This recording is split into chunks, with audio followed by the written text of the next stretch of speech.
আপনার জানা আছে, কিন্তু আল্লাহ পাক রব্বুল আলামিন পুরস্কার ঘোষণা দেওয়ার জন্য ফেরেশতাদেরকে জিজ্ঞাসা করেন, আমার এই বান্দারা কেন ঈদগাহের ময়দানে আসলো? তিনি বলেন সুবহানাল্লাহ, পুরস্কার ঘোষণা দেওয়ার জন্য, পুরস্কার ঘোষণা দেওয়ার জন্য ফেরেশতাদেরকে জিজ্ঞাসা করেন, আমার বান্দারা আজকে ঈদগাহের ময়দানে আসলো কেন? ফেরেশতারা বলেন, পরওয়ারদিগারে আলম, আপনার বান্দাদেরকে আপনি রমজান মুবারকে একটা ডিউটি দিয়েছিলেন, ওই ডিউটিটা তারা সঠিকভাবে আদায় করে ঈদগাহের ময়দানে এসেছে, ওই ডিউটি পালনের বেতন নেওয়ার জন্য। জোরে বলেন সুবহানাল্লাহ।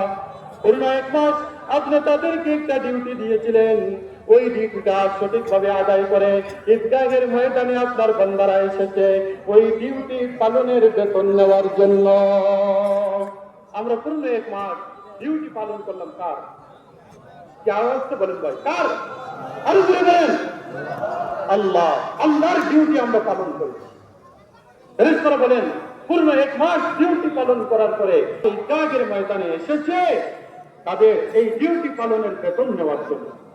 তখন আল্লাহ পাক রব্বুল আলামিন ফেরেশতাদেরকে বলেন, ও আমার ফেরেশতারা, তোমরা বলো তো দেখি এদেরকে কি বেতন দেওয়া যায়? ফেরেশতারা বলেন, পরওয়ারদিগারে আলম, আমরা তো মনে করি যারা ভাবে এই ডিউটিটা পালন করেছে তাদের বেতনটা পুরোপুরি দেওয়া দরকার। বলেন সুবহানাল্লাহ, সঠিকভাবে কি করেছে? পালন করেছে।